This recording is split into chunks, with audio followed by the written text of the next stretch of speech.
Du har sagt det 100 ganger. Du skal begynne å trene. Du skal slutte å sjekke telefonen om natten. Du skal spare mer penger. Du skal spise sunnere. Du skal slutte å utsette de viktige tingene.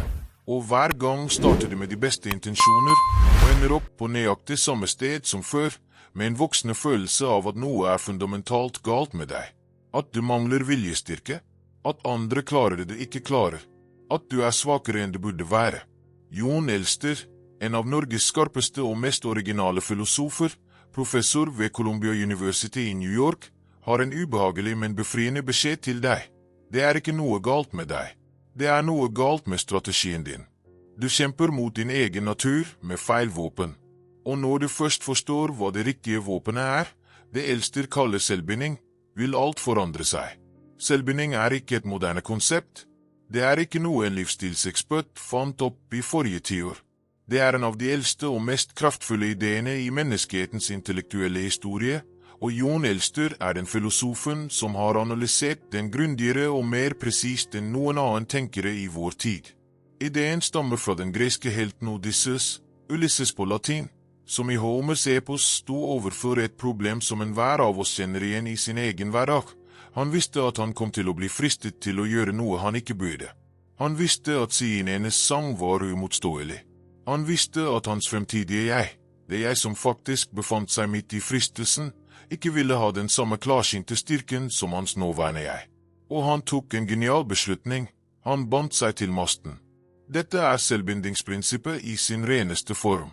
Ikke stol på din fremtidige viljestyrke. Endre situasjonen på forhånd slik at den fremtidige fristelsen ikke lenger er tilgjengelig eller mulig å handle på. Det er ikke svakhet å gjøre dette. Det er intelligens. Det er den dypeste formen for selvkunnskap, å erkjenne at du er et menneske med begrensninger, at dine fremtidige impulser vil kjempe mot dine nåværende intensjoner, og å ta grep nå for å beskytte ditt fremtidige jeg mot din fremtidige svakhet. Elster viser i sine analyser at selvbinding opererer på 3 nivåer, og det er ekstremt nyttig å forstå alle 3 for å bruke teknikken effektivt i hverdagen. Det første nivået er fysisk selvbinding, det å bokstavelig talt fjerne tilgangen til fristelsen. Odysseus bandt seg til masten. Du sletter Instagram-appen fra telefonen og bruker bare nettleserversjonen, noe som er akkurat irriterende nok til å bryte den automatiske scrolleimpulsen. Du lar ikke usunt mat komme inn i huset, ikke fordi du er disiplinert nok til å motstå det, men fordi du vet at det ikke er det. Du gir kredittkortene dine til partneren din i perioder der du vet du overspenderer. Du setter opp automatisk sparing slik at pengene forsvinner fra kontoen din før du en gang ser dem. Disse tiltakene krever null viljestyrke i øyeblikket av fristelsen, fordi fristelsen rett og slett ikke er tilgjengelig. Det andre nivået er prosedural selvbinding, det å binde seg til regler og prosedyrer som gjør det vanskeligere å handle impulsivt. Dette er faktisk hele poenget med mange av samfunnets viktigste institusjoner. Den norske grunnloven er en form for prosedural selvbinding. Det norske folket har bundet seg til visse regler og rettigheter som ikke kan endres gjennom enkle flertallsvedtak, nettopp fordi man visste at fremtidige parlamenter under press og i krisetider ville kunne bli fristet til å bryte dem. Oljefondet, Statens pensjonsfond utland, er en annen. Norge har bundet seg til å ikke bruke mer enn 3% av fondet per år, nettopp fordi man visste at kortsiktige politiske fristelser ellers ville tømt det. Disse institusjonelle selvbindingene er det som skiller kloke samfunn fra ukloke, og det samme prinsippet gjelder for individet. For deg personlig kan prosedural selvbinding se slik ut. Du bestemmer deg for en regel, ikke en intensjon, men en regel som du forplikter deg til uten unntak. Ikke, jeg skal prøve å trene 3 ganger i uken, men jeg trener mandag, onsdag og fredag, uansett. Ikke, jeg skal forsøke å ikke sjekke telefonen etter klokken 10, men telefonen er i et annet rom fra klokken 10 om kvelden. Reglenes styrke ligger i at de fjerner behovet for å ta en ny beslutning i hvert enkelt tilfelle, og det er nettopp i beslutningsøyeblikket at viljestyrken svikter. En regel er sterkere enn en intensjon fordi den ikke forhandler. Det tredje nivået er sosialt selvbinding, det å bruke andre mennesker som en del av selvkontrollmekanismen din. Dette er kanskje det kraftigste nivået av alle, og det mest undervurderte. Når du forplikter deg offentlig til noe, når du forteller venner, familie eller kolleger om et mål, øker sannsynligheten for at du gjennomfører det dramatisk. Ikke primært fordi du er redd for å skuffe andre, men fordi sosial forpliktelse aktiverer en helt annen del av vår psykologi enn privat intensjon. Vi er sosiale vesener. Vår identitet er i stor grad definert av hva vi gjør og sier i relasjon til andre. Når det sosiale selve er involvert, er motivasjonen en helt annen orden av størrelse. I Norge har vi en sterk kultur for akkurat dette i en spesifikk kontekst, dignad. Dignaden er et uttrykk for kollektiv selvbinding. Vi forplikter oss til hverandre, vi møter opp, vi gjennomfører, ikke primært fordi vi har lyst, men fordi den sosiale forpliktelsen er sterkere enn den individuelle impulsen til å bli hjemme. Du kan bruke dette prinsippet på alle livets områder. Tren med en venn, ikke fordi det er morsommere, men fordi det er vanskeligere å avlyse. Del prosjektene dine offentlig, ikke for å skryte, men for å skape en sosial forpliktelse som hjelper deg å gjennomføre. Bli med i en bokgruppe, en løpeklubb, en studiegruppe, ikke bare for fellesskapets skyld, men for selvbindingskraften i fellesskapet.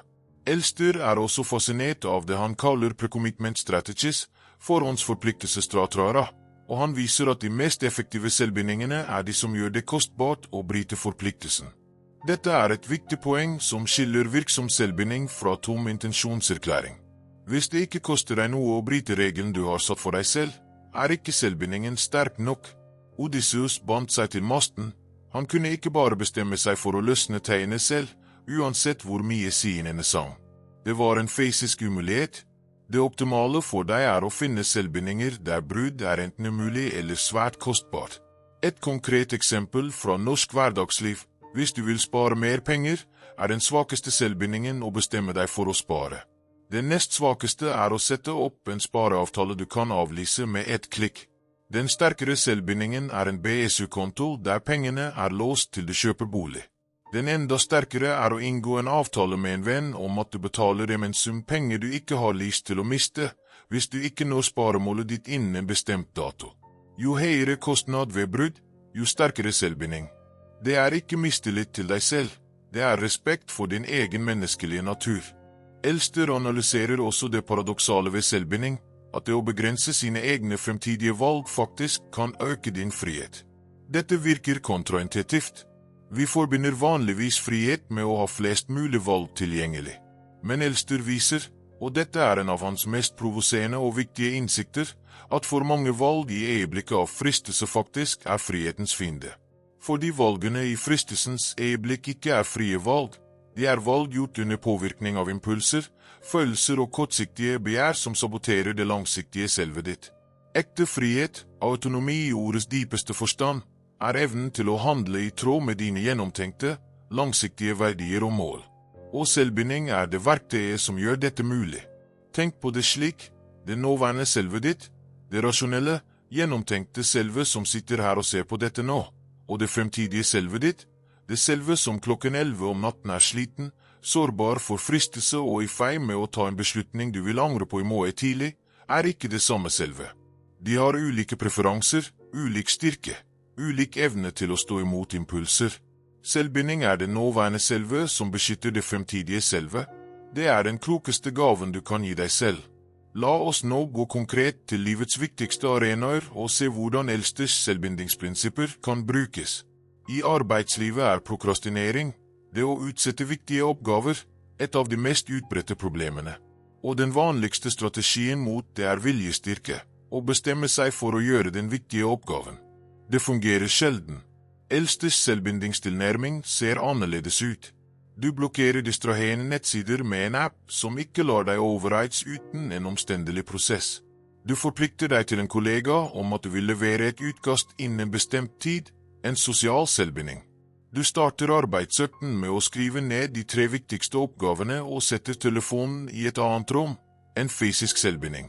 Du kombinerer alle 3 nivåer, og resultatet er dramatisk mer effektivt enn noe viljestyrkebasert forsøk. I helsevalg, mat, trening, søvn er selvbinding spesielt kraftfull. Det norske kjøkkenet og den norske matkulturen gjør det faktisk relativt enkelt å lage sunne selvbindinger, fordi vi har sterke kulturelle normer rundt måltider og matinnkjøp. Den enkleste og mest effektive selvbindingen for sunn mat er å handle inn sunt, en gang i uken, Etter en fast liste, aldri sulten. Når det sunne maten allerede er der og det usunne ikke er der, forsvinner selve fristelsesøyeblikket.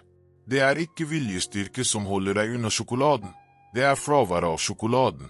For søvn, et av de største helseproblemene i det moderne Norge, der stadig flere rapporterer søvnproblemer knyttet til skjermbruk, er den kraftigste selvbindingen å gjøre det fysisk vanskelig å bruke skjerm etter en bestemt tid. Ikke bestemme seg for å ikke bruke skjerm, men legge telefonen i et annet rom, slå av ruten klokken 10, eller bruke en appblokker med lang avlåsingstid. Det nåværende selve ditt tar en beslutning som beskytter det fremtidige selve mot seg selv. I relasjoner og kommunikasjon har selvbinding en subtilere, men svært viktig funksjon. Elster viser at mange av de mest skadelige tingene vi gjør i nære relasjoner, sende den sinte meldingen, si det vi angrer på umiddelbart, ta impulsive beslutninger i affektens hete, er direkte resultater av at vi ikke har selvbindinger på plass. Den enkle regelen om å aldri sende en sint melding uten å vente 12 timer er en selvbinding. Regelen om å aldri ta store beslutninger i en relasjon uten å sove på det er en selvbinding. Avtalen med deg selv om å aldri diskutere økonomi eller store livsvalg sent om natten når begge er slitne er en selvbinding. Disse enkle reglene, disse pre-commitment strategies, forhindrer mer skade enn hundrevis av samtaletimer noensinne kan reparere. Elster påpeker også en viktig begrensning ved selvbinding som det er eilig og nyttig å anerkjenne. Selvbinding virker best for forutsigbare fristelser, de fristelsene du vet kommer, i de situasjonene du kan forberede seg på. Den er mindre effektiv mot uforutsigbare impulser og mot de dypeste, mest inngrodde atferdsmønstrene som krever mer enn strukturelle endringer. Selvbinding er et kraftfullt verktøy, men det er et verktøy, ikke en universal løsning. For de dypeste psykologiske utfordringene kan det være at profesjonell hjelp er nødvendig i tillegg til selvbindingsstrategier.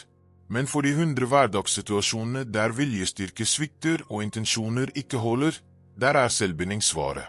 Jon Elster har gitt oss ikke bare en filosofisk innsikt, men et praktisk verktøy av første orden. Et verktøy som respekterer din menneskelige natur i stedet for å kjempe mot den. Et verktøy som erkjenner at du er et vesen med begrensninger, og at det er styrke, ikke svakhet, å designe livet ditt rundt disse begrensningene. Du trenger ikke mer viljestyrke. Du trenger bedre strukturer. Du trenger å binde deg til masten, slik Odysseus gjorde, slik kloke mennesker har gjort i tusenvis av år, slik Jon Elster har hjulpet oss å forstå med en presisjon og dybde som ingen annen filosof i vår tid har matchet. Selvbinding er ikke den hemmelige teknikken for et fåtall privilegerte. Det er en urgammel menneskelig visdom tilgjengelig for alle som er villige til å bruke den. Trykk på kortet oppe til høyre nå og se neste video, der vi utforsker enda en norsk filosof og enda flere verktøy som faktisk forandrer livet ditt. Og hvis du ikke allerede har abonnert på kanalen, gjør det nå.